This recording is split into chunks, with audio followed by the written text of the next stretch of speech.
সালাম আব্বাজান। সালাম আব্বাজান। সালাম চাচা। সালাম আব্বাজান। সালাম আব্বাজান।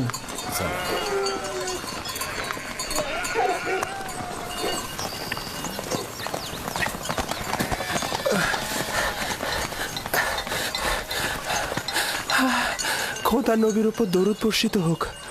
হে সন্তান, তোমার উপরও দরুদ। কি হয়েছে? শুনলাম ঝগড়া করেছ। জি, আপনার সন্তানদের সাথে। কেন? ওনারা আমাদের কৃষি জমি নষ্ট করেছে, ভেড়াগুলোকে ক্ষেতের মধ্যে চালিয়ে দিয়েছে। আমি ওদেরকে নিষেধ করেছিলাম, কিন্তু ওরা আমাকে লাথি মেরেছে।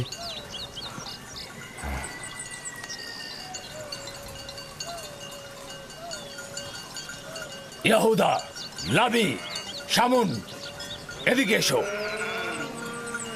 এদিকে এসো।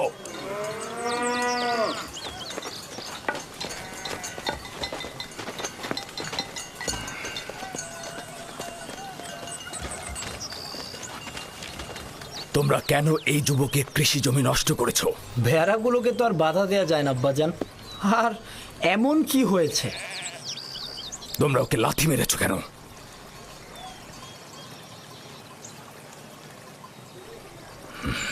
তুমি বলো, কি শাস্তি চাও ওদের?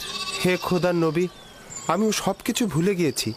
আপনি শুধু ওনাদের বলবেন ওনাদের ভেড়াগুলোকে যেন আমাদের কৃষি জমির উপরে না নিয়ে যায়। ওনারা বলেন ওনারা ক্যানানের মালিক, ওনারা যা খুশি তাই করবেন, যেখানে ইচ্ছা সেখানেই নাকি ভেড়া চড়াবেন।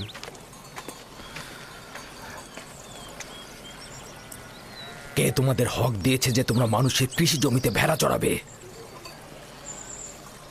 আর কে তোমাদের বলেছে যে তোমরা ক্যানানের মালিক? পুত্র, আমি তোমার কাছে ক্ষমা চাইছি, আর আমি তোমাকে কথা দিচ্ছি যে আমাদের ভেড়াগুলো আর তোমাদের কৃষি জমি নষ্ট করবে না। আমি তোমাদের ক্ষতির খেসারত দেব। আমরা ভুল করেছি, সেজন্য আমরা ক্ষমা চাচ্ছি আব্বাজান। ক্যানানের এই সকল অধিবাসীরাই ক্যানানের মালিক, আমরা নই। যদি সঠিকভাবে বলতে হয় তবে ক্যানানের আসল মালিক ফিলিস্তিনিগণ। তাহলে আমরা কোথাকার আদিবাসী আব্বাজান? তোমাদের পূর্বপুরুষ আমার দাদাজান ইব্রাহিম খলিলুর রহমান, যার কবর মাকফিলাতে অবস্থিত এখানে নয়। তিনি দজলা ও ফেরাত নদীর দক্ষিণের সুমের ও কাল্লাহর বাসিন্দা, অর্থাৎ তোমাদের জন্মস্থান ফাদ্দানের কাছাকাছি। এর পূর্ব থেকে তো ফিলিস্তিনিগণ এখানে জীবন ধারণ করতেন। এই তরুণের পূর্বপুরুষ ফিলিস্তিনি, এবং তারা শত শত বছর ধরে ক্যানানে বসবাস করছেন। তবে সর্বশেষ 100 বছর ধরে আমরা এব্রানি ও ক্যানানি। সে যাই হোক, এখন আমরা সবাই ক্যানানের অধিবাসী বলে পরিগণিত। আমাদের উচিত একে অপরকে ভালোবাসা।